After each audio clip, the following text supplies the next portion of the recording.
Okay, guys, I have my camera adjust, and all I need to do now is get my light set it up. If I can find it. Oh gosh, I lost my light. What do I need for y'all to see? Oh gosh. Alright, guys, as you can see, I will be starting, and please do not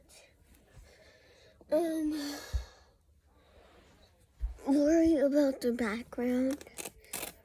I will be getting a little light this way. Hopefully, if y'all get a little light, there we go. There y'all go. And I will be reading y'all a story today. Make sure y'all wear headphones. Y'all good? Okay. I know I had it perfect the last time, but only if y'all can see. Okay, is that good? As long as y'all can see, I will start reading now. Okay. Sleeping Beauty. Oh. Sleeping Beauty. Illustrated by Ron Diaz. I'm a kid, so I don't know how to say it. In a faraway land, long ago, King Stephen and his fair queen wished for a child. At last, a daughter was born to them, and they named her Aurora. To honor the baby princess, the king held a great feast. Nobles and peasants, knights and their ladies, everyone flocked joyfully to the castle. King Stephen welcomed his good friend King Hubert. To the feast, King Hubert has brought his young son Philip with him. The kings agreed that someday Philip and Aurora could be married. Among the guests were 3 good fairies, Flora, Fauna, and Merryweather. Each of these magic beings wished to bless the infant with a gift. Waving her wand, Flora chanted, "My gift shall be the gift of beauty." "And mine," said Fauna, "shall be the gift of song."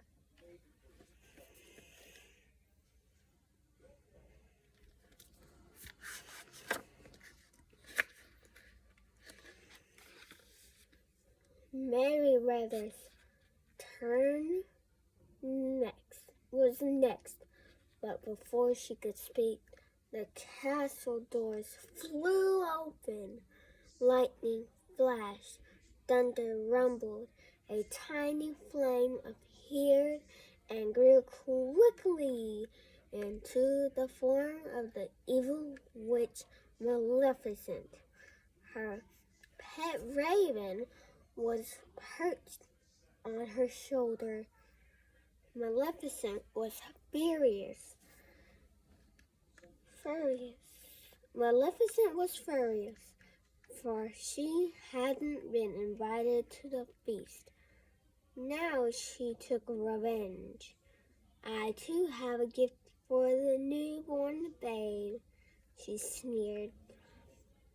"She all indeed grow in grace and beauty, but before the sun sets on her 16th birthday, she shall prick her finger on the spindle of a spinning wheel and die."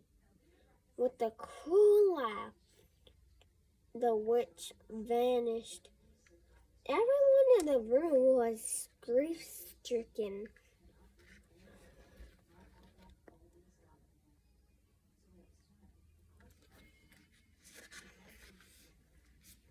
But Meriwether still had a gift to give, and she tried to undo Maleficent's curse. She said to the infant, "If through this witch's trick a spindle should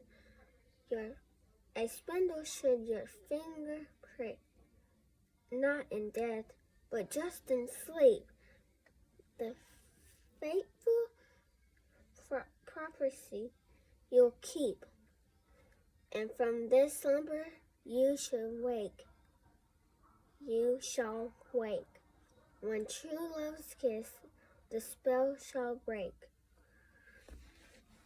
King Stephen ordered that every spinning wheel in the land be burned, but he still feared the witch's curse. So the good fairies had hatched a plan. They would take Aurora to live with them deep in the woods. There she would be safe from Maleficent until her 16th birthday. The king and queen agreed. They watched with heavy hearts as the fairies hurried from the castle carrying the baby princess. Sorry, guys. Okay. To guard their secret, the fairies disguised themselves as peasant women and called Aurora Briar Rose. The years passed quietly, and the Briar Rose grew into a beautiful young woman. At last,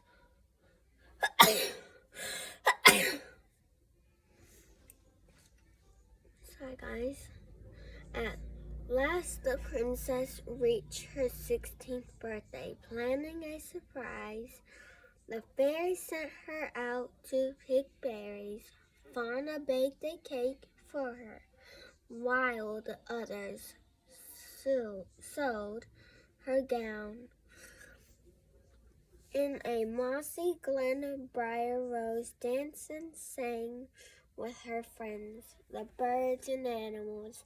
She told them of her beautiful dream about meeting a tall, handsome stranger and falling in love.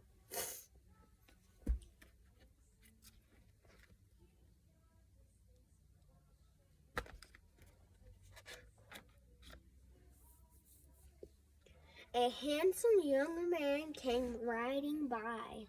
When he heard Briar Rose singing, he jumped from his horse and hid in the bushes to watch her. Then he reached out to take her hand. Briar Rose was startled.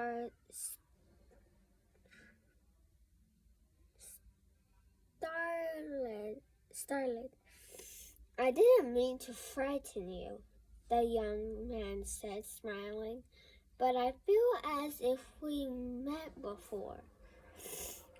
Briar Rose felt very happy as she and her admirer gazed into each other's eyes. The young man didn't know she was Princess Aurora, and she didn't know he was Prince Philip, to whom she had been promised in marriage many years before.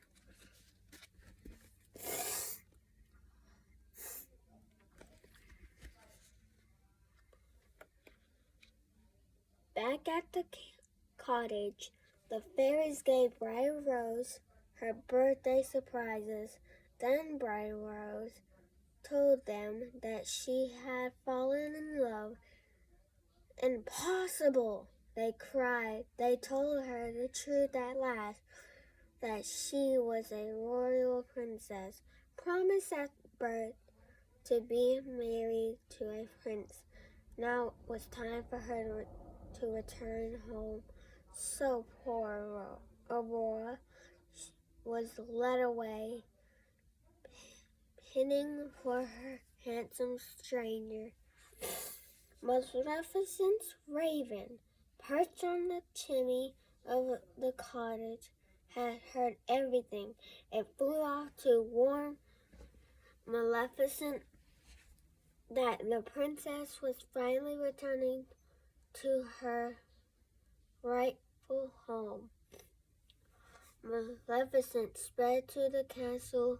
There, using her evil powers, she lured Aurora to a high tower.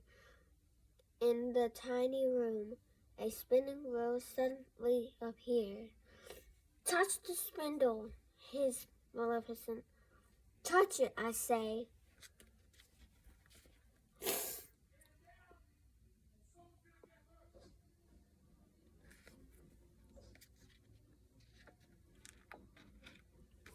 The three good fairies rushed to the rescue, but they were too late.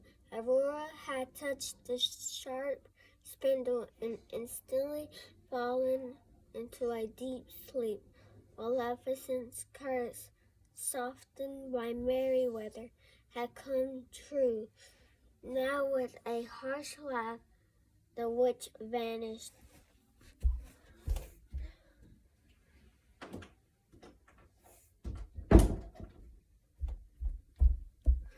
The fairies wept bitterly. Poor King Stephen and the Queen, said Fauna. "They'll be heartbroken when they find out," said Merryweather. "They're not going to," said Flora. "We'll put them all to sleep until the princess awakens." So the three fairies flew back and forth, casting a dream-like spell over and everyone in the castle.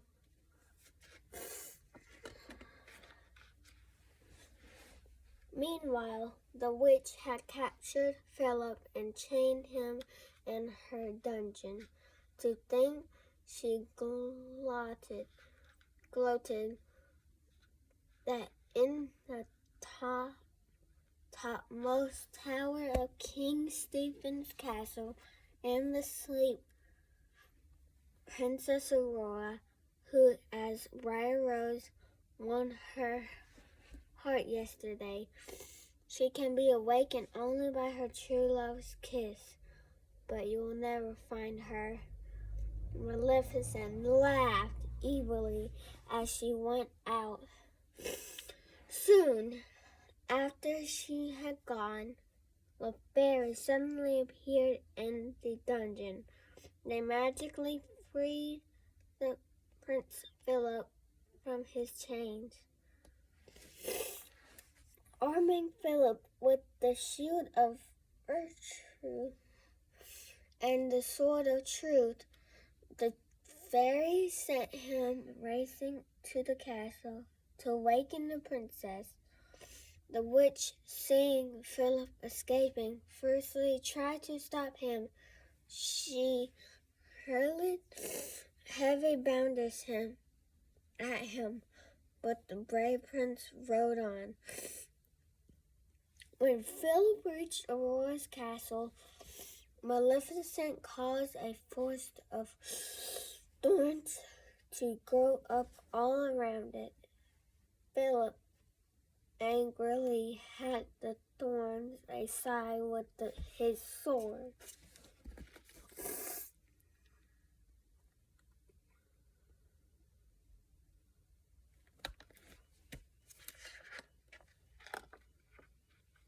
In a rage, the witch soared to the top of the highest tower. There she changed into a monstrous dragon. "Now you shall deal with me, a prince," she shrieked. and all the powers of evil. Maleficent breathed huge waves of flame. Philip ducked behind his strong shield. Thunder cracked, flames roared around him. The prince fought bravely, guided by the good fairies. He flung his magic sword straight as an arrow. It buried itself deep in the dragon's evil heart, and the beast fell to its death. Maleficent was no more.